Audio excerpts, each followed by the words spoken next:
네, 다시 한번 인사드리겠습니다. EBS에서 수학을 가르치고 있습니다. 정종영입니다.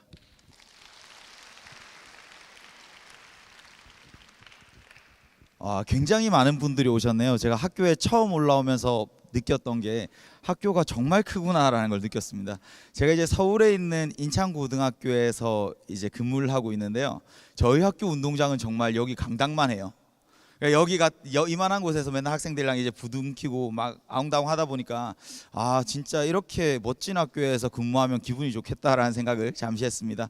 아까 보니까 뭐 여고생인지 학부모님인지 모를 만한 분들이 굉장히 많이 오셔서 우리 어머님들 이렇게 좋은 날씨에 이렇게 멋진 부산이라는 곳에서 함께 만나 뵙게 돼서 정말 반갑고요.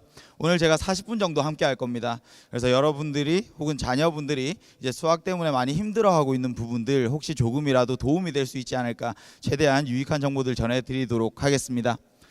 혹시 고1 학생이나 아니면 고1 자녀를 둔 학부모님 한번 손 한번 들어봐 주시겠어요? 됐습니다. 혹시 고2 학생 그리고 고2 학부모님 손 한번 들어봐 주세요. 거의 반반 정도 오신 것 같아요. 지금 사실 고1이나 고2 같은 경우에는 뭐 크게 차이가 없으니까요. 같이 이제 설명을 드릴 수 있을 것 같습니다.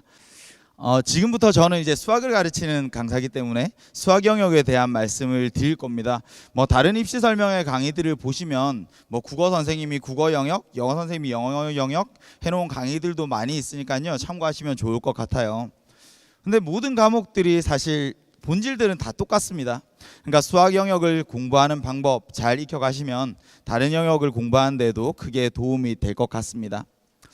아마 우리 아이가 수학 빼고는 다 잘하는데 수학이 잘 나오지 않아요 하는 학부모님들 많으실 것 같아요. 근데 아마 학부모님들도 학교 다닐 때 비슷한 심정이었지 않을까 싶습니다.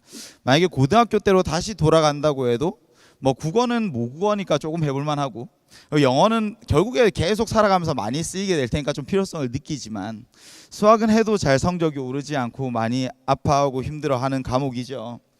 그래서 왜 수학이 그렇게 어렵게 느껴지는 걸까 잠깐 설명을 드리고요. 그리고 제대로 수학을 공부하기 위한 방법, 저건 이제 본질적인 내용입니다. 모든 과목이 다 똑같을 거예요.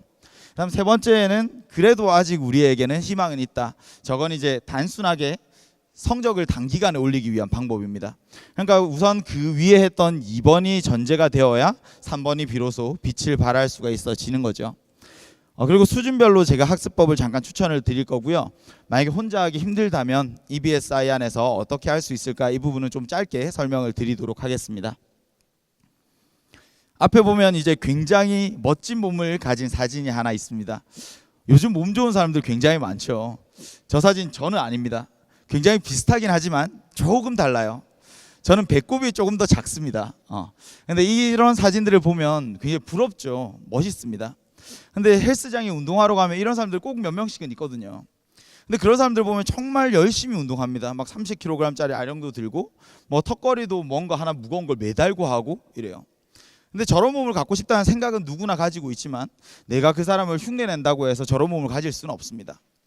누군가가 30kg짜리 아령을 들고 연습하는 걸 보고 나도 따라하고 턱걸이 하나도 제대로 못하는 친구가 무거운 걸 매달고 하려고 노력하다 보면 분명히 며칠 나지 않아 포기할 거고 탈이 날 겁니다. 저런 사람들을 보았을 때 가져야 되는 생각은 저 사람이 저렇게 운동해서 멋진 몸을 가졌구나가 아니라 처음에는 5kg짜리 아령 들었겠죠. 그러다가 10kg짜리 들게 되었을 겁니다. 20kg짜리 30kg짜리 들기까지 얼마나 많은 시간이 필요했겠습니까? 근데 그 이전까지 천천히 노력해왔기 때문에 무거운 걸 들 수 있는 근육이 생긴 것임에도 불구하고 이전까지의 과정은 보지 않고 지금의 모습들만 바라보긴 하죠. 그러다 보면 이런 일들을 택해요. 그냥 겉보기에 나도 그럴싸해 보이고 싶다. 노력할 수는 없지만 나도 저렇게 되고 싶다. 근데 근육을 만드는 것뿐만 아니라 공부하는 것도 똑같습니다. 특히 수학 공부를 하는 건요, 머릿속에 근육을 만드는 것과 같아요. 몸은 변하는 게 느껴지기라도 하죠. 근데 수학 공부한다고 해서 뇌가 변하는 게 느껴지진 않거든요. 그럼 많은 친구들이 요령만을 찾아 헤매기 시작을 합니다. 그리고 흉내 내려고 해요. 근데 그건 학생들뿐만 아니라 학부모님도 똑같습니다. 옆집에 누가 학원을 다녔는데 성적이 올랐대. 옆집에 1등이 이런 문제집을 푼대. 그러니까 옆집의 아이가 1등이 되기까지의 과정은 다 뛰어넘고 마치 이 문제집만 풀면 1등이 되고 이 학원을 가면 1등이 되는 것처럼 착각을 하고요. 부모님들이 초조하니까 그대로 흉내를 내려고 해요. 그럼 학생들은 어떻겠습니까? 내가 도저히 그걸 할 수 있는 감당이 안 되는데. 이건 마치 아까 전처럼 턱걸이 하나도 하지 못한 애한테 무거운 아령 들고 움직이라고 하는 거랑 똑같습니다. 그러면 이 학생에게 필요한 건 뭘까? 그럼 우선은 기본부터 먼저 갖춰줘야 되거든요. 그래서 비로소 저런 문제들을 풀 수 있을 단계까지 올라갈 수 있을 때까지 도와줘야 되거든요. 근데 학생들이 1등하고 2등하는 친구들을 따라가면요, 이런 문제들만 풀어요. 학원에선 진도 2번 나갔다 그러고 3번 나갔다 그러는데 옆에 애들은 소화해서 분명히 성적이 잘 나온 친구 있습니다. 근데 우리 아이는 그렇지 못하거든요. 대부분의 아이들이 다 그렇습니다. 그러니까 학원에 갔을 때 킬러 문제만 풀고 선생님이 바쁘다 하면서 진도만 빼고, 이게 학생들에게 전혀 도움이 되지 않는데, 그렇게 공부하다 보니까 학부모님들은 투자는 하는데 뭔가 성과가 나오지 않아서 학생한테 지치고, 학생은 부모님을 매번 실망시키고 성적이 나오지 않으니까 또 괴로워하고, 서로 점점 어려운 상황에 수험생활을 할 수밖에 없어요. 킬러 문항입니다. 정말 정답률이 낮아요. 근데 저런 문항들을 반에서 3등, 4등, 5등 하는 친구들이요, 다 저런 것만 풀고 있습니다. 실제로 킬러 문항을 다 풀어내고 만점을 받는 학생은요, 자연계열 18만 명 중에 133명입니다. 2017년 수는 0.07%예요. 그러니까 0.7%도 아니라 0.07%. 1,400명 중에 한 명입니다. 그러니까 한 7개 학교를 합쳐야 만점자가 한 명 나올까 말까 한 정도의 수준. 근데 저해 수능뿐만 아니라 다음 해도 마찬가지입니다. 2018학년도에도요, 채 0.1%가 되지 않아요. 저건 가형 이야기예요. 그러니까 자연 계열의 수학을 좀 한다는 친구들이 다 모여도요, 저 킬러 문항을 풀어내는 친구들은 극히 소수입니다. 그럼 나머지 친구들이 저 킬러 문항을 풀지 못해서 성적이 나오지 않는 걸까요? 그렇지 않죠. 그런데도 다 저런 문제들만 풀고 있어요. 저는 과감하게 대부분의 학생들에게 우선 저 문제를 풀기 전에 다른 것부터 공부해라 라고 이야기를 합니다. 킬러 문제를 풀어내야 하는 친구들은 정말 극소수, 그리고 킬러 문제를 풀어내지 못하더라도 1등급을 맞아낼 수 있습니다. 그래서 상위권 성적을 받아내는 데 있어서 가장 첫 번째 핵심 요인은요, 최고난도 문제를 맞추는 것이 아니라 최고난도 문제를 제외한 나머지 문항들을 전부 다 맞춰내는 것. 근데 수학 나형으로 가면 더 심합니다. 수학 나형은 그냥 수학을 좀 싫어하는 친구들이 많거든요. 그래서 수능 성적표는 아직 나오지 않았고요, 최근에 나온 10월 학력평가 나형에서 23만 명 중에 만점자가 45명입니다. 5천 명 중에 한 명, 0.02%인가요? 그러니까 5천 명 중에 한 명만이 만점을 받죠. 그러니까 저런 문제를 풀어내기 전에 정말 기초가 필요하다는 걸 먼저 느끼셨으면 좋겠어요. 고난도 문항을 풀어내는 것에 너무 급급해하지 않으셨으면 좋겠습니다. 어차피 우리 아이가 100점을 목표로 하는 친구가 아니라면. 그렇다면 도대체 어떻게 공부해야 될까? 이제 제대로 공부하는 방법에 대해서 좀 같이 한번 생각을 해보도록 하죠. 개념 공부가 있고요, 그리고 그걸 바탕으로 기출 문항들이 있고, 그리고 결국에 실전을 대비한 고난도 문항들이 있습니다. 그러니까 당연히 가장 먼저 해야 되는 건 뭐겠습니까, 어머님? 당연히 개념 연습이에요. 근데 대부분의 친구들에게 개념 연습이 뭐니, 개념 공부가 뭐니 물어보면요, 답변을 하지를 못합니다. 뭔지를 모르거든요. 근데 개념이 중요하다는 건 다 압니다. 왜 모르겠어요? 어디 가면 개념이 중요해, 개념이 중요해 항상 이야기는 하는데 개념이 도대체 뭐니? 학생한테 물어봐요. 요새 뭐하니? 그럼 개념 공부한대요. 뭐 공부하는데? 그럼 그냥 쉬운 문제 푼대요. 쉬운 문제가 개념은 아니거든요. 이제 이 개념이라는 걸 잘 갖추지 않으면요, 결국에 다 이런 한계점에 도달을 합니다. 흔히 말하는 이제 대치동 키즈라고 하는 서울 8학군에 있는 엄청난 선행을 하는 학생들, 그 학생들 수가 엄청나겠죠. 근데 아까 만점자 수 보셨잖아요. 이게 선행이 부족해서 만점을 못 받는 건 아니거든요. 수능 때까지 가면 8번씩 보고 10번씩 보거든요. 그럼에도 불구하고 만점을 못 받는 이유는 뭘까? 그럼에도 불구하고 1등급을 받지 못하는 이유는 뭘까? 대부분의 친구들이 공부를 하다 보면, 선생님 저 처음에는 쉬운 문제들은 푸는데 응용 문제가 풀리지 않아요. 선생님 저는 개념은 다 아는데 문제 적용이 잘 안 돼요. 하나같이 하는 이야기입니다. 근데 그런 친구들의 대부분은 다 이 공식을 개념이라고 착각을 해요. 야, 근해 공식이 뭐니? 잘 이야기합니다. 근데 근해 공식이 왜 필요하니? 아무도 몰라요. 어떻게 나온 거니? 아무도 몰라요. 그러니까 이게 왜 필요한지, 이걸 어디에 쓰는 건지를 알아야 되는데, 그냥 기계적으로 영어 단어 외우듯이 뭐 2a분의 마이너스 b 플러스 마이너스 2의 b제곱 마이너스 4ac, 그걸 알면 뭐합니까? 그러니까 숫자 대입하면 답이 나오죠. 근데 그런 문제는 시험에 나오지 않거든요. 근데 마치 문제집에서는 이 공식을 연습하기 위해서 밑에 숫자만 바꿔서 대입하면 답이 나오는 문제들을 학생들이 풀어내면서 아, 나는 기본 문제는 알아, 나는 개념은 알아, 근데 심화 문제는 풀어내지 못해 라는 이야기들을 많이들 해요. 다저는데 부딪힙니다. 그렇다면 도대체 개념이라는 건 뭘까? 이게 왜 필요한 걸고, 이게 왜 나오게 된 걸고, 어떻게 사용하는 걸까는 사실 수학뿐만 아니라 다른 과목들도 다 똑같습니다. 음식을 요리하는 거랑도 똑같다고 생각을 해요. 제가 얼마 전에 이제 백종원 대표가 있는 학교에 입시 설명을 갔었는데요. 이제 요리하는 것들도 수학이랑 본질적으로 같아. 어머님들도 보면 정말 열심히 요리하지만 막 맛이 없는 분들도 있잖아요. 음식 할 때마다 남편분이랑 싸우는 분들이 있으시잖아요. 근데 정말 처음 해보는 요리도 그럴싸하게 흉내내는 분들도 있거든요. 그 공식을 외운다는 건 요리에 있어서 이 레시피를 외우는 거랑 똑같습니다. 레시피 배우면 보편적으로 적용 가능하죠. 재료만 있다면. 근데 그 재료가 그대로 있다면 평균 이상의 맛을 낼 수는 있습니다. 근데 한 가지 재료만 없어도 이게 와, 나 이거 레시피 노트에 무조건 이 재료가 있어야 되는데 이게 없으니까 못해, 당황해요. 요리를 못하는 사람들이 그렇습니다. 이게 재료 각각이 어떤 특성을 갖는지를 알지 못해요. 왜 이것 다음에 이걸 넣고 이것 다음에 이걸 넣고 마지막에 채소를 넣고 뭘 하고, 이게 없으면 다른 거 넣으면 되지, 이게 없으면 또 다른 걸 넣으면 되지, 이렇게 변형이 잘 안 되는 거죠. 근데 처음에는 레시피 노트라는 게 필요합니다. 분명히 보편적인 맛을 내기 위해서는요, 연습을 하는 것이 필요하죠. 근데 재료가 없으면 얘랑 비슷한 건 뭘까? 이 순서대로 요리를 해야 되는 이유는 뭘까? 그런 것들이 개념이에요. 개념이 되면요, 새우젓 없으면 액젓 쓰면 되죠. 쌀뜨물 없으면 어떻습니까? 그냥 물 쓰면 되죠. 그냥 뭐 목살이 없어요, 다른 부위 쓰면 될 거 아닙니까? 그러니까 개념을 알면 수학 문제에서 똑같아요. 뭔가 재료가 하나 없어요. 내가 공부했던 거랑 상황이 달라요. 그래도 결국에는 필요한 재료들은 똑같거든요. 아, 이게 없으면 다른 데서 이걸 찾아내야 되고, 이게 없으면 이걸 다른 곳에서 만들어내야 되고, 분명히 어딘가에 숨겨져 있을 거야 라는 믿음이 있어야 돼요. 근데 개념 공부가 확실해지면요, 그냥 새로 보는 문제에서도 만약에 답을 찾지 못하더라도 응용이 가능해집니다. 근데 그게 굉장히 중요한 거예요. 답은 찾지 못해도 괜찮습니다. 근데 고민해야 돼요. 이렇게 해서 안 되면 저렇게 해보고, 이게 안 되면 또 저렇게 해보고, 그래서 답을 못 찾으면 나중에 해설지를 보고 나면 아, 내가 아까 이렇게 했어야 되는데 이게 조금 부족했구나. 그래서 그런 부분들을 찾아가려면 지금 충분히 많은 개념 공부가 필요한데요. 그래서 제가 이제 몇 가지 빈칸을 채워뒀어요. 여러분들에게 해드리고 싶은 이야기.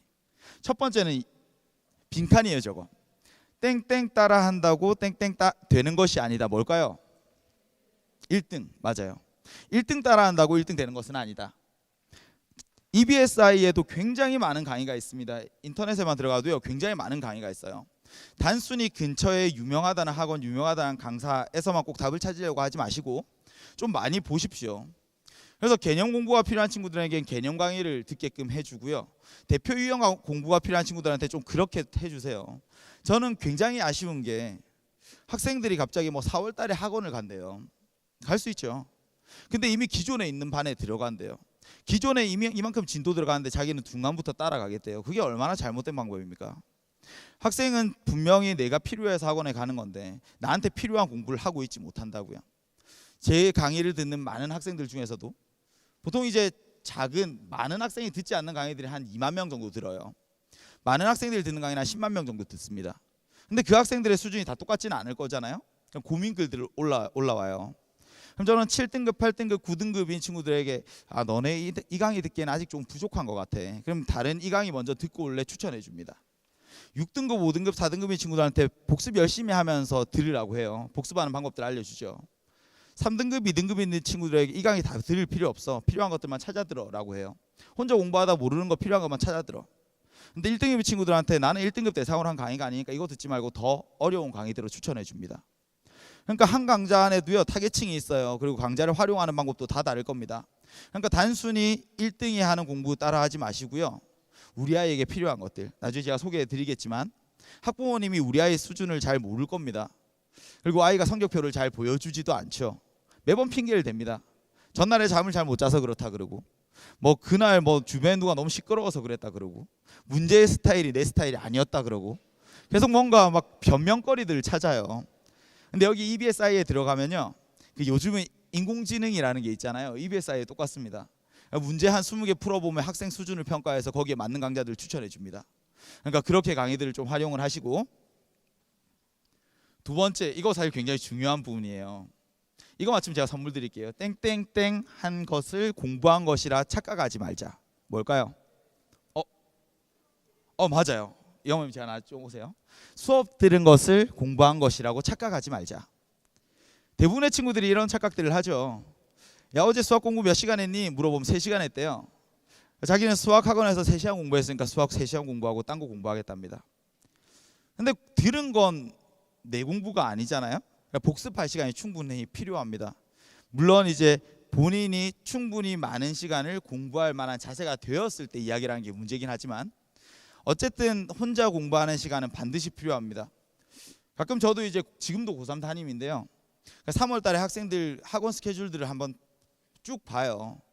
그래서 너무 과도하다 싶은 친구들은요, 불안해하지 말고 그만두라고 합니다. 이게 학원을 다닌다고 해서 성적이 오르는 것도 아닐 뿐더러 학원을 끊는다고 해서 성적이 떨어지는 것도 아니거든요. 그러니까 필요한 것들만 뽑아서 듣고 혼자 공부하면서 내 것으로 만들기 위한 시간은 반드시 필요하다. 저게 안 되면 학원 공부 아무리 많이 해도요, 절대 성적 오르지 않습니다. 그 누가 강의를 하고 최고의 강의를 준비해도 절대 학생 성적이 그냥 따라 오르진 않아요. 물론 혼자 공부할 때보다 이해는 잘 되죠. 근데 그걸 공부하기 위해서 반드시 필요한 시간이 있다. 저는 이제 몇 년 동안 강의를 해오면서 항상 느끼는 게, 저만 수학을 잘해지는 느낌이에요. 저만 공부를 너무 열심히 하고 준비는 굉장히 열심히 하는데 학생들은 변하지 않고 저만 수학을 더 잘 풀어지는 것 같아요. 그러니까 제발 좀 공부해라. 야, 이렇게 좋은 강의들이 많은데 왜 그걸 복습하는 시간들이 이렇게 정리, 꼭 필요한 부분들이니까 꼭 학원, 우리 아이가 너무 지나치게 공부하고 있지 않을까. 근데 이런 경우는 있어요. 학원 가지 않으면 절대 공부하지 않는 친구들도 있습니다. 그런 친구들 어쩔 수 없이 우선 학원을 보내서 앉아있는 시간이라도 먼저 습관들을 들이시는 게 맞지만, 우리 아이가 공부를 하는데 성적이 오르지 않아요 하는 학부모님들은 꼭 한번 돌이켜 보시기 바랍니다. 땡땡땡 없다면 이해한 것이 아니다. 여기 들어갈 건 뭘까요? 뭘까요? 맞아요. 제 강의 듣고 오신 건 아니죠? 설명할 수 없다면 이해한 것이 아니다. 더 나아가서 이게 쉽게 설명할 수 없다면 제대로 이해한 것이 아니다. 이게 학부모님들이 학생들한테 하는 많은 이제 학습 체크들 중에 한 가지가, 야, 오늘 몇 쪽까지 풀었니? 그래서 맞은 거 체크하고 뭐 틀린 거 다시 한번 풀어봐.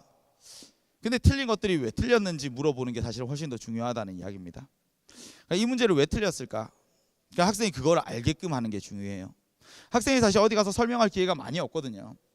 보통 비슷한 수준의 또래 집단에서 설명할 기회가 있다면 그게 가장 좋은 거고요.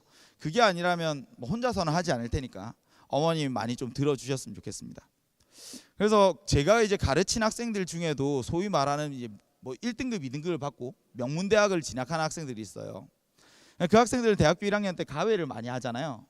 근데 가외를 하고 나면 한 1년쯤 지나서 저한테 찾아와서, 선생님 저 지금 수능 한번 다시 볼까요? 이런 이야기를 해요. 야, 너 지금 예전처럼 문제 안 풀어서 예전처럼 성적 안 나올 거야. 왜? 물어보면, 근데 제가 예전에 학교 다닐 때는 1등급, 2등급 하다도 몰랐던 것들이 가외하려고 가르치다 보니까 이제 알겠어요. 이러더라고요.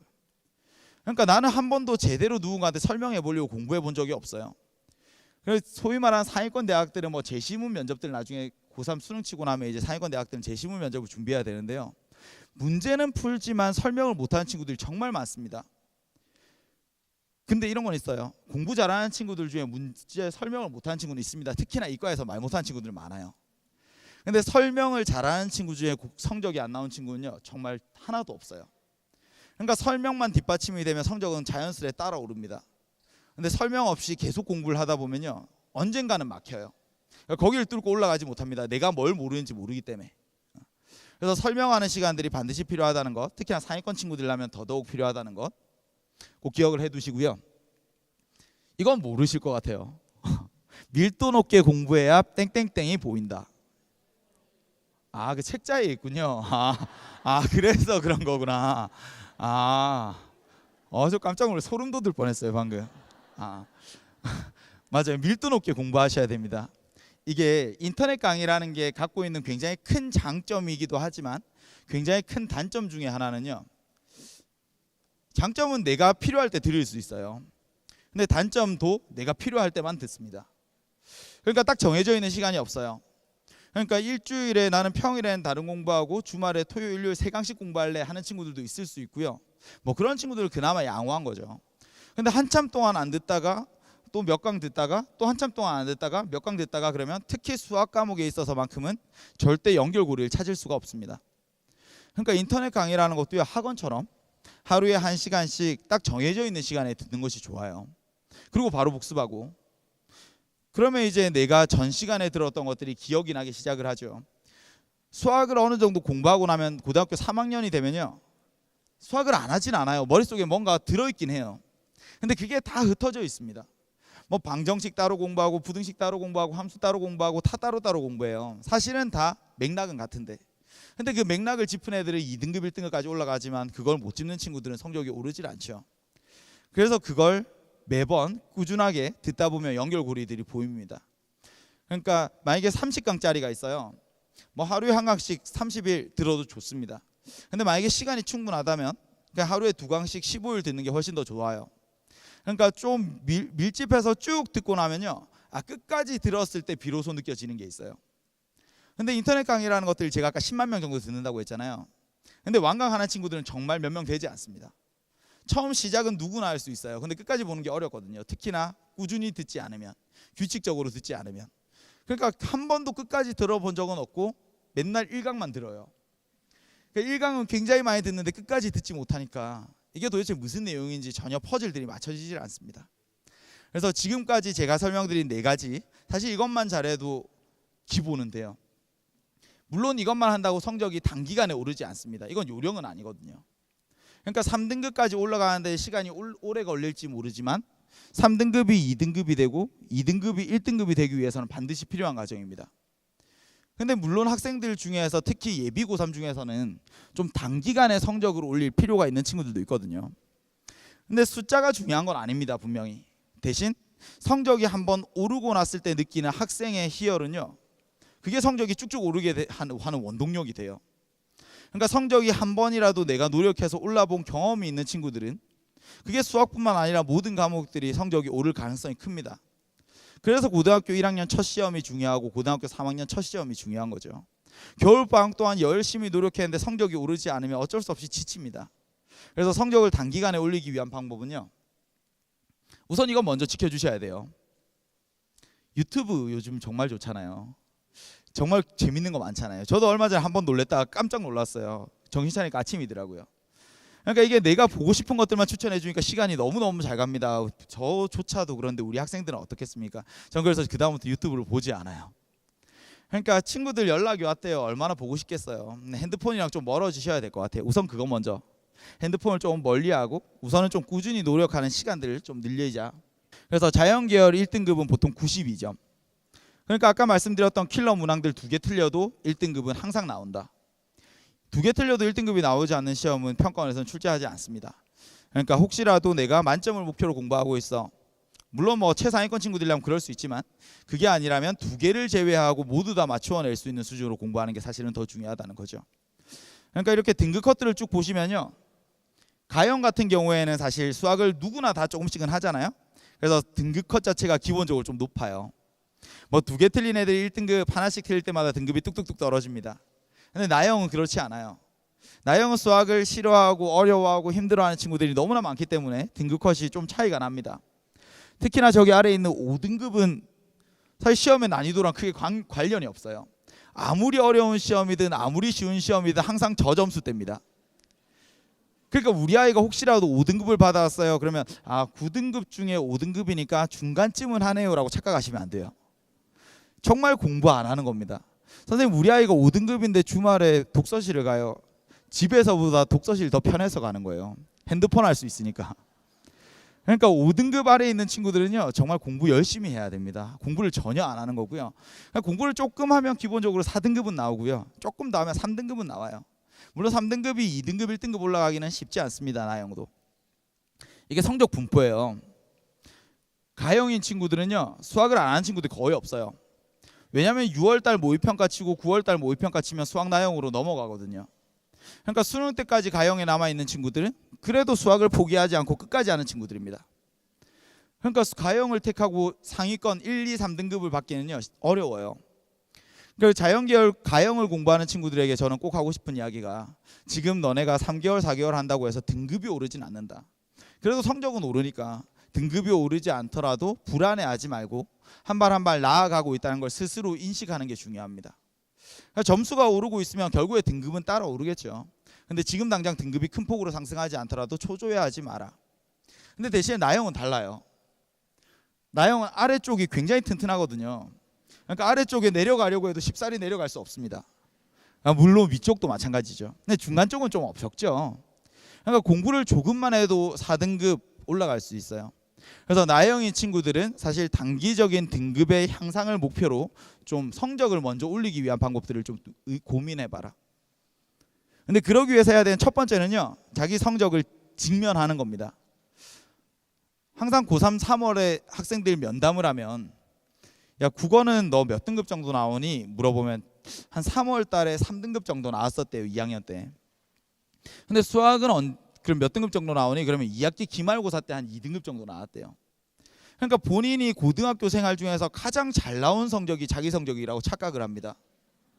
그러니까 제일 잘 나왔을 때 성적에 비해서 내가 이 정도만 평소처럼 나와주면, 그게 평소가 아니거든요. 근데 내가 이 정도만 나오면 지금 내신이 조금 안 좋아서 수시로 못 가더라도 수능에서 승부를 할 수 있지 않을까. 그러니까 그런 착각 속에서 살면 안 돼요. 보통 수능은 자기가 쳤던 성적 중에 가장 안 좋은 성적이 나올 가능성이 크니까. 그러니까 본인이 성적이 들쑥날쑥하다면 가장 못 쳤던 성적에 맞춰서 공부하시는 게 맞고요. 그 등급대에 맞는 공부 방법을 택하셔야 됩니다. 그래서 혹시 1학년, 2학년 때 이제 학교 시험, 그 다음에 전국연합 학력평가 시험 이런 것들 성적을요 이렇게 그래프 추이를 쭉 봐요. 그래서 성적 변동이 큰 과목들은요 제일 낮은 과목 성적에 맞춰서, 그리고 이제 좀 고르게 가고 있다 그럼 그 성적에 맞춰서 등급에 맞는 공부들을 하시면 되는 거죠. 우선은 자기가 이제 4등급이다 3등급이다 목표를, 자기 위치를 정확하게 판단하고 나면 한 등급 위에 목표를 현실적으로 잡으셔야 돼요. 뭐 수학 같은 경우에는 내가 한 8개 정도 틀리지만 6개 틀리는 걸 목표로 공부할래. 그럼 사실 그 수준에 있는 문항들을 먼저 공부하셔야 된다고요. 그러니까 아까도 말씀드렸지만 상위권 성적을 받기 위해서 최고난도 킬러 문항을 맞추느냐 못 맞추느냐 그게 중요한 게 아니거든요. 그 문제를 제외하고 나머지 문항을 맞출 수 있느냐 못 맞추느냐 그게 문제이기 때문에 반드시 자기한테 필요한 수준의 학습을 할 수 있는 교재나 혹은 강의를 택해야만 한다. 그리고 이제 하면 단기간에 성적이 오를 수 있는 방법이 기출 문항들을 분석하는 거예요. 근데 이건 어디까지나 요령입니다. 제가 앞서 이야기했던 개념 공부가 되지 않은 상태에서 이렇게 공부를 하면 4등급이 되고 3등급이 있을지언정 2등급 1등급은 절대 될 수가 없어요. 그러니까 이게 정답이란 이야기는 아니고, 아까 그 개념 공부를 바탕으로 하되 단기간에 성적을 올릴 수 있는 방법이 이러이러하다.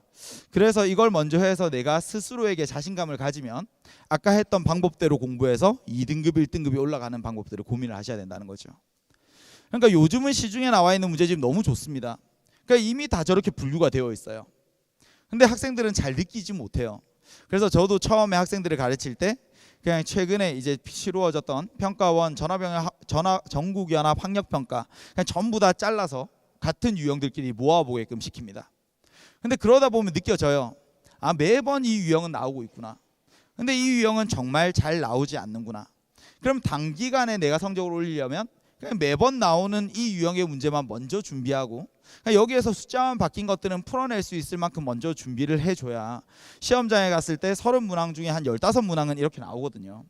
그럼 그 15문항 먼저 풀면서 자신감 있게 빠르게 정확하게 풀어내고 나머지 15문항을 풀어내기 위한 충분한 시간을 확보하는 게 필요하다는 거죠. 그래서 여러 가지 유형들이요 매번 반복되어서 나옵니다. 사실 다 똑같은 유형들이에요. 얘들도 다 똑같은 유형들이에요. 근데 혼자서 저런 분류를 해보지 않은 친구들은 이번 시험에 뭐가 나왔는지를 잘 몰라요. 다음 시험에 뭐가 나올지 잘 모릅니다. 그래서 매번 뭐 신유형이었다 그러고 매번 어려웠다 그러고 이러지만 신유형은 한 시험에 한 2개 3개밖에 없어요. 나머지 유형들은 어딘가에서는 다 봐왔던 문항들입니다. 근데 이렇게 분류를 하고 나면요 이렇게 개념별로 쭉 정리를 해요. 이 단원에서 언제 이렇게 문제가 출제가 되었구나. 이 단원에서 이런 것들이 출제가 되었구나. 그러면 평가원에서 혹은 선생님이 중요하다고 생각하는 유형들이 쭉쭉 보입니다. 이건 학교 선생님도 똑같아요. 학교 선생님도요, 평가원이 중요하다고 생각하는 개념들 똑같이 생각을 합니다. 물론 나만 수업 시간에 가르친 한두 문제 출제할 수 있어요. 근데 대다수는 이렇게 항상 틀을 벗어나지 않고 출제되니까 꼭 정리를 해보시고요. 그리고 나면 이제 모았던 문항들을 풀면서 각 개념들마다 자기 성취도들을 한번 체크를 해봐요. 아, 이 문항은 내가 10문항을 풀었는데 몇 개 맞췄어. 근데 이 문항은 내가 10개를 풀었는데 몇 개밖에 못 맞췄네. 그럼 그 유형들, 시험에 많이 나온 유형들만 먼저 준비하는 거죠. 혹시나 해서 제가 불안해서 한 이야기지만 시험에 나오지 않는 유형이라고 포기하라는 이야기는 아닙니다. 그러니까 단기간에 지금 당장 해야 되는 것. 그러면 정말 2주를 투자하고 3주를 투자하고 한 달을 투자했을 때 성적이 그래도 상승할 만한 방법을 설명을 드리는 거예요. 여기에서 조금 이제 자신감을 갖고 나면요, 그 다음부터 공부하는 거 어렵지 않습니다. 하니까 오르네, 나도 할 수 있네. 그게 굉장히 중요하다는 거죠. 근데 모든 학생들이 전부 다 공부 방법이 똑같을 수는 없습니다. 이 안에서도 굉장히 세부적으로 쪼개야 되겠지만 저는 크게 4가지로만 분류를 했거든요.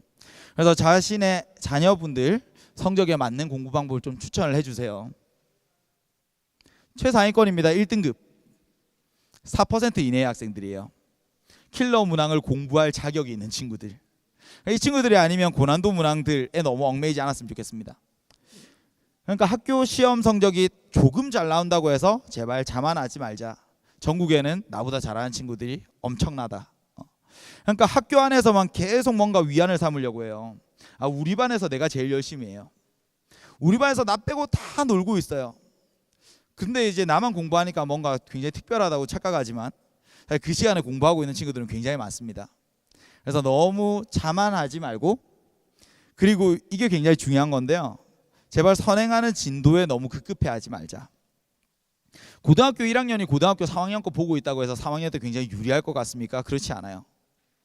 어쨌든 그 학년 걸 공부하기 전에 누구나 다 상위권 친구들은요 2번씩은 봅니다. 근데 내가 3번을 보고 4번을 봤다고 해서 2번 본 친구보다 더 성적이 잘 나오냐 그러면 그렇지 않거든요. 안 본 친구보다 도움은 되겠죠. 한 번은 꼭 선행을 하는 거 필요합니다. 근데 내가 4번을 보는 것보다는요 제대로 2번을 보는 게 훨씬 더 나아요. 근데 이건 너무나 당연한 이치입니다. 기본적으로 1등급인 친구들은요 2등급 3등급보다 학업 역량이 뛰어나요. 같은 시간 투자하면 훨씬 더 많은 문제를 풀어냅니다. 같은 시간 공부하면요 절대 역전 당할 리가 없어요. 근데 역전을 당하고 2등급 3등급이 1등급으로 치고 올라오는 경우가 생기는 건 1등급인 친구들이 딴짓을 해서 그렇습니다. 정말 딴짓을 한다는 이야기가 아니고요, 지금 당장 중요한 게 아니라 나중에 중요한 걸 공부해서 그래요. 나중에 중요한 거 말고 지금 당장 중요한 걸 먼저 해야 되는데, 내가 여기에 10시간 투자할 걸 5시간 투자하고 5시간은 나중에 걸 공부하니까 2등급 3등급 친구들이 10시간 공부하면 따라잡히죠. 역전 당합니다. 그게 얼마나 부끄러운 일입니까? 얼마나 잘못 공부하고 있는 일이에요. 근데 학원에 가면요 그렇게 공부하는 친구들 정말 있습니다. 제가 1학년 거 가르치면서 보는데 애들이 막 2학년 거 풀고 있어요.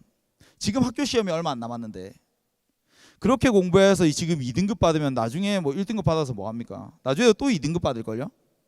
그러니까 수박 겉핥기식으로 지금 너무 지나치게 선행하지 말자.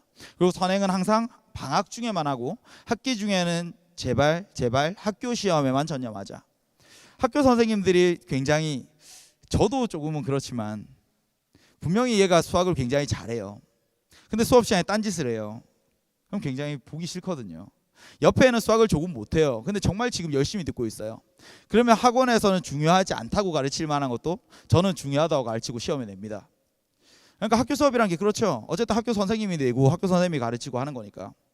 근데 얘는 학원에서 그런 걸 제대로 중요하다고 설명을 들은 적이 없거든요. 어쩌면 학원 선생님은 이런 유형 안 나온다고 가르칠지도 몰라요. 근데 저는 학교 수업 시간에 가르치고 그걸 낼 수 있죠. 내 수업을 열심히 들은 애한테 맞추라고. 그러니까 제발 학교 수업 시간에 딴짓하지 말고 학교 수업 시간에는 학교 수업만 전념하고, 그리고 학기 중에는 제발 시험을 과목만 공부하고 방학 때에만 선행을 빠르다면 최대 1년까지만 공부를 하자. 그리고 밑에 있는 거 보이시죠? 제가 이제 킬러 문항들을 풀 자격이 있다고 했잖아요. 근데 이 친구들이 30번 풀라고 하면요 풀어요. 정말 열심히 풀어와서 해설지랑 똑같이 풉니다. 근데 그렇게 공부하는 거 말고요, 좀 여러 선생님들의 해설 강의를 보셨으면 좋겠어요. 얘네들은 사실 어려운 문항이라고 하는 것들이 귀해요. 내가 풀지 못하는 문제들이 굉장히 귀합니다. 많지 않아요. 그러니까 그 한 문제 한 문제가 너무 소중하거든요. 그러니까 수능에 나왔던 킬러 문항 내가 풀었어요. 해설장을 똑같이 풀었어요. 그렇다고 끝나는 거 아니거든요. 그러니까 정말 많은 선생님들이 해설 강의하신 분들이 뭐 EBSI도 그렇지만 많은 사설 사이트들도 있잖아요. 그러니까 그분들이 정말 고심하고 고심해서 내가 생각했을 때 이 문제를 풀기 가장 좋은 방법은 이거야 라고 설명을 하는데 다른 경우들이 많아요. 그러니까 30번을 풀어내는데도 풀이법이 다양합니다. 그러니까 그런 풀이법들을 내 것으로 만드는 것이 가장 중요한 집단이다. 그래서 여러 선생님들의 다양한 풀이 방법들을 습득하려고 노력해라. 왜냐하면 내 주변에는 내 수준의 친구들이 많지 않을 거기 때문에 토론할 상대가 별로 없어요. 그렇기 때문에 이렇게 공부를 하시면 분명히 역전당하지 않고 마지막까지 내신 관리 잘해서 1등급으로 수험생활 마칠 수 있을 겁니다. 근데 2등급 3등급인 친구들은요, 2등급까지 저 상위권으로 끊었어요. 자연계열은 3등급도 상위권입니다. 근데 그 인문계열 나영 치는 친구들이 2등급까지만 상위권이에요. 3등급 4등급 5등급 다 비슷합니다. 그러니까 2등급의 친구들은 제발 1등 하는 공부를 따라하지 마라. 초조하겠죠. 나는 2등이고 3등인데 옆에 1등인 친구가 아까 말한 것처럼 킬러 문항만 계속 봐요. 킬러 문항 해설 강의들만 계속 풀어요. 그리고 그런 것들을 풀어냅니다. 근데 되게 슬프게도 그 학생이 그렇게 딴짓하지 않으면 역전하기 어렵습니다. 근데 옆에 친구가 3학년 걸 공부하고 있어요. 나주의 걸 공부하고 있어요. 그럼 불안해하지 말고 찬스라고 생각하셔야 돼요. 아, 쟤는 지금 나주의 거 공부하는구나. 나는 그럼 지금 거 공부하면 역전할 수 있겠네. 그러니까 옆에 애가 쉬고 있을 때 쉬고 있는 걸 똑같아요. 나주의 거 공부하는 건. 제가 지금 딴짓하고 있으니까 내가 지금 공부하면 역전할 수 있겠네. 초조해하지 마시고 내가 지금 하고 있는 방법이 맞다라고 생각하고 공부를 하셔야 됩니다. 그리고 아까도 이야기했지만 킬러 문항을 풀어내는 것이 1등급이 되기 위한 필수 조건이 아니라 킬러 문항을 제외한 나머지 문항을 다 맞춰내는 것이 1등급이 되기 위한 필수 조건이다. 그러니까 대표 유형을 푸는 것에 소홀히 하지 말고 계산 실수 없이 빠르게 꼼꼼하게 풀어내는 것들을 연습을 하셔야 됩니다. 그리고 여기까지는요, 서술형 준비를 많이 해야 되거든요. 그대로 많이 따라 적어 보시고 그리고 오답 정리도 꼭 하시길 바랍니다. 근데 이제 3등급부터 5등급까지 가면 사실 틀린 문항들이 굉장히 많아요. 그러니까 저는 오답 노트를 그렇게 추천드리지 않습니다. 오답 노트 하다가 시간 다 가요. 그러니까 대신에 틀린 문제들을 좀 꼼꼼하게 여러 번 살피되 정답을 보는 게 아니라 해설지에 있는 한 줄 한 줄에 좀 의미를 느끼면서 공부하자. 그리고 학원에서 강의에서 들은 것을 자기가 공부한 걸로 착각하지 말고 혼자 복습하는 시간을 좀 정확하게 재면서 꾸준히 하는 것이 중요하다. 책상 위에 이제 초시계 하나 타임워치 올려두고요, 혼자 공부하는 시간에만 눌려보게끔 하세요. 근데 야, 혼자 하는 시간이 2시간밖에 없어? 혼내지 마시고, 아, 지금 2시간밖에 없지만 조금씩 늘려가면 돼. 그러니까 좀 여유 있게 좀 학생들을 믿고 기다려 주시기 바랍니다. 학생들이 거짓말을 하기 시작을 하면요, 서로 관계가 틀어져요. 근데 부모님이 초조해서 닥달하다 보면 거짓말을 할 수밖에 없고요. 그러다 보면 이제 성적표도 안 보여주고 우리 아빠 엄마랑 멀어지고 이렇게 됩니다. 그러니까 사소한 거라도 좀 계속 꾸준히 칭찬을 해주셨으면 좋겠습니다. 여기 밑에 있는 친구들 다 똑같아요. 가끔 보다 보면요, 9등급인 친구가 6등급한테 질문하는 상황을 보게 되는데 그런 경우는 굉장히 피해야 되는, 사실 아무런 도움이 되지 않아요. 걔도 똑같이 모릅니다. 몇 개 더 찍어서 맞췄을 뿐이죠. 이 친구들은 그냥 우선 공부를 해야 됩니다. 공부를 안 하는 거거든요. 그러니까 아까 말씀드린 것처럼 핸드폰을 좀 멀리하자. 그래서 핸드폰을 멀리하고 우선은 앉아있는 습관부터. 처음에는 수학 공부하라고 말하기 힘들어요. 근데 뭐라도 본인이 할 수 있는 과목이라도 좀 앉아서 공부하는 습관들을 먼저 들이셔야 됩니다. 그래서 30분 공부하고 30분 쉬고 하더라도 30분 앉아있는 동안에 좀 꾸준히 이걸 뭐 하루에 3번, 4번 하던 걸 한 번씩이라도 늘려가다 보면요, 우선 앉아있는 게 먼저 되어야 공부하는 거잖아요. 그러니까 지금은 수학 공부가 아니라 다른 과목이라도 좀 앉아있는 습관들을 먼저 들이는 것이 중요하다. 그리고 이 친구들에게 꼭 하고 싶은 이야기가 어쨌든 5등급, 4등급이랑 차이가 크진 않습니다. 그러니까 내가 앉아있는 습관만 들이고 공부를 하기 시작만 하면 4등급까지는 올라갈 수 있어요. 그러니까 지금 불안해하지 말고 우선은 하자. 근데 이런 것들이 혼자 하기 조금 힘들 수 있습니다. 그래서 저는 EBS 안에서 어떻게 활용할 수 있는지 짧게만 설명을 드릴게요. EBSI에 들어가면요, 수준별로 커리큘럼이라는 게 나와 있어요. 그러니까 이게 인기 강좌 1이네, 그걸 들어야 된다는 게 아니라, 인기 강좌 1이라는 건요, 보편적인 학생들 3등급부터 5등급 사이에 있는 친구들이 많이 듣는 강좌라는 의미지 나한테 필요한 강좌라는 의미는 아니거든요. 그래서 개념 강의가 필요한 친구들, 혹은 너무 기초가 부족해서 중학교 수학부터 해야 되는 친구들, 중학교 수학부터 전부 다 단기간에 정리하는 게 다 있습니다. 그러니까 그런 걸 내가 뒤처진다 초조해하지 마시고요. 필요하다면 중학교 거부터 하셔야 돼요. 그게 더 천천히 가더라도 멀리 갈 수 있는 법입니다. 그러니까 중학교 걸 단기간에 정리하고 1학년 거 시작해도 좋으니까요. 저기 추천 커리큘럼을 좀 참고는 하시고, 아까 말씀드렸다시피 요즘은 인공지능 다 되어 있습니다. 그러니까 나는 저런 거 못해 그러면 정말 진지하게 한번 문제를 풀어보세요. 문제를 풀어보고 어떤 유형의 문제를 틀리는지 어떤 유형의 문제를 맞히는지에 따라서 수준별로 강의를 추천하기도 하고요. 어떤 유형을 집중적으로 공부하라고 추천도 해줍니다. 그래서 강의를 추천을 받아서 시작을 하시면 됩니다. 지금은 이제 예비 고3 같은 경우에는 얼마 전에 저도 그렇지만 다른 분들 전부 다 이제 수능 특강, 수능 완성, 이제 연계 교재를 공부하기 위한 수능 개념 강의가 오픈이 되었어요. 근데 수능 개념 강의를 들으면 좋죠. 꼭 겨울 방학 전에 들으셨으면 좋겠어요. 근데 듣기 아직 기초가 부족한 친구들은요, 다른 거 먼저 듣고 오셔야 됩니다. 근데 예비 고2인 친구들은 아직 수능은 좀 멀리 떨어져 있잖아요. 그러니까 수능 개념 듣지 마시고, 수능 개념이라는 건 어디까지나 수능을 준비하기 위한 개념이에요. 그래서 수능에 더 많이 출제되는 유형에 더 많은 시간을 투자해 설명을 하고요. 수능에 조금 덜 나오는 유형들은 조금 짧게 가르쳐요. 근데 학교 시험은 그렇지 않거든요. 그러니까 고2인 친구들은 수능 개념 강의가 아니라 고2 내신 강의를 들으셔야 돼요. 그러니까 모든 부분들 다 고르게 가르치는. 그래서 내신 강의들이 저렇게 이제 뭐 여러 가지들이 있습니다. 그리고 시험 직전에 이제 직접 모의고사들도 있고요. 단기 특강이라고 해서 짧게 정리할 수 있는 강의들도 있으니까 뭐 2번, 3번 꼭 복습하면서 공부하셨으면 좋겠습니다. 3학년인 친구들은 이제 수능 개념 강의를 듣고 나중에 수능 특강, 수능 완성까지 넘어가시면 되는데요. 여러 가지 이제 뒤에 실전 모의고사 강의들도 쭉 준비가 되어 있습니다. 그러니까 커리큘럼 3학년들 어렵지 않을 거예요. 그냥 3학년들 그대로 쭉 따라오시면 돼요. 근데 이제 EBS라는 게 아무래도 학부모님들은 예전부터 수능 강의에 익숙해져 있잖아요. 근데 수능 강의 말고 이제는 굉장히 폭넓어졌습니다. 대학 갈 수 있는 방법도 많아졌죠. 그래서 면접 대비하는 특강도 있고요, 자소서 특강도 있고, 그 다음에 이제 학생부 종합 전형에 대한 설명들, 아니면 뭐 경찰대나 사관학교 뭐 여러 가지들에 대해서 적성고사, 논술고사 이런 것들도 전부 다 해설 강의들이 있습니다. 사실 뭐 부산은 대도시잖아요. 근데 부산이 아니라 더 작은 소규모 도시에서는 아무래도 뭐 면접을 대비하거나 뭐 적성을 대비하거나 논술을 대비하거나 이런 선택의 폭이 굉장히 좁거든요. 그리고 만약에 있다고 하더라도 내 수준에 안 맞을 수 있거든요. 하나 두 개밖에 없어서. 그래서 그런 경우에는 이제 강의를 좀 참고하면서 활용하는 것이 훨씬 더 좋은 양질의 강의가 될 거라, 수업이 될 거라고 생각을 합니다. 이건 이제 제가 즐겨 사용하는 거고요. 그러니까 강의 말고 EBS 안에 이제 숨겨져 있는 몇 가지 기능들만 좀 설명을 드릴게요. EBSI에 들어가면 풀 서비스라는 것이 있습니다. 그러니까 풀 서비스는 수능에 준비하기 위한 필요한 것들이 전부 다 모여 있거든요. 그래서 가면 이제 기출 문항들이 있어요. 근데 내가 전체를 다 풀고 싶지 않아, 나는 어떤 특정 모의고사에서 오답률이 높은 문항들만 풀고 싶어 하면 오답률 베스트 10들만 이렇게 뽑아서 볼 수 있습니다. 그러면 이제 예전에 걸 전부 다 보지 않더라도 뭐 우리 아이가 조금 상위권이다 라고 하면 저런 문항들만 복습해서 풀어볼래? 그럼 저 문항들을 그대로 클릭을 하면요, 이제 문제도 바로 확인을 할 수가 있고, 그리고 필요하다면 이제 해설 강의도 바로 연결이 되어 있으니까 오답률이 높은 문항들만 좀 뽑아서 참고할 수 있는 방법도 있다. 그리고 이것들이 나는 혹시 한번 혼자 풀어보고 싶다라고 하면요, 문항 검색이라는 게 있습니다. EBS 안에 교재가 굉장히 많잖아요.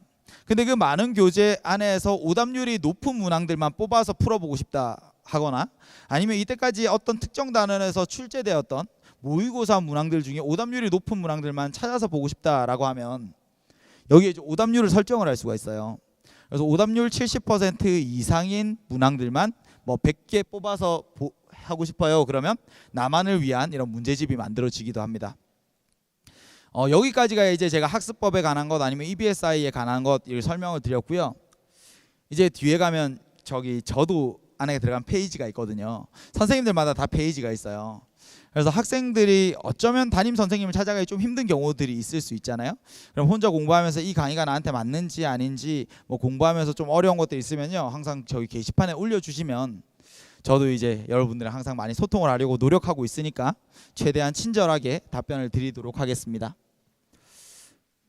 이건 이제 많은 학부모님들, 학생들 좀 도움을 받을 수 있는 실질적인 부분이기도 한데요. 학부모님들이 학교 선생님 찾아가는 거 굉장히 조심스럽잖아요. 그리고 특히나 우리 아이 성적이 잘 나오지 않으면 더 조심스럽죠. 마치 한 번도 안 찾아가다가 갑자기 입시 다가오니까 찾아가면 좀 눈치 보이고 이런 것들도 있는 거 압니다. 근데 EBS 안에 전문가분들이, 저는 사실 입시에 대해서 전문가는 아니거든요. 저는 수학 학습에 대해서는 뭐 그래도 많은 경험들이 있지만 입시에 대한 전문가는 이제 이부하시는 선생님과 같이 입시 전문가분들이 저기에 항상 이제 상담 글들을 달아주세요. 본인의 성적을 쭉 입력을 하고 궁금한 것들 적어주시면 18시간 이내에 답변을 달아서 문자 메시지로 알림이 옵니다. 답변이 달렸다고. 들어가서 보시면 돼요. 그러니까 주변에 뭐 전교 1등 하던 아이의 학부모님, 뭐 주변에 뭐 입시에 관심이 있는 학부모님, 아니면 인터넷에 있는 뭐 몇 개의 지식인의 글들, 이런 뭐 전문성이 없거나 아니면 굉장히 특수한 경우에 대한 경험들 가지고 막 그대로 따라하려고 하지 마시고요. 좀 이제 공신력이 있는 분들이 상담해 주는 것들을 좀 믿고 따르셨으면 좋겠어요. 저도 가끔 이제 뭐 지식인이라고 하는 분들이 달아주시는 걸 보면 아, 정말 저런 걸 보고 따라하면 안 될 것 같은데 하는 것들도 많아요. 그러니까 꼭 자신의 아이에게 맞는 상담을 받으셨으면 좋겠습니다. 이제 저는 마지막 인사를 드리려고 합니다. 이게 수험생활이라고 하는 게 우리 학생들에게도 그리고 우리 학부모님들에게도 굉장히 힘든 시간들이에요. 근데 그 하루하루의 목적이 생존이라면 정말 1년이 힘들 겁니다. 너무 치열하고요. 그리고 너무 자존감이 떨어지는 날들도 많을 거예요. 다만 내가 1년을 투자하는 것이 내 꿈을 향해서 다가가고 있는 모험의 순간이다라고 하면 어쩌면 그래도 조금 설레는 순간들을 보낼 수 있지 않을까 싶습니다. 결론은 누구나 다 똑같은 수험 생활을 하지만 그 안에서 느끼는 힘든 정도는 다를 수 있다. 그건 전부 다 내가, 우리 아이가, 우리 학부모님들이 마음먹기에 달려있다라고 생각을 했으면 좋겠어요. 뭐 1년 후에 혹은 2년 후에 멋진 세상의 빛이 될 우리 아이들을 진심으로 응원하겠습니다. 감사합니다. 정종영이었습니다.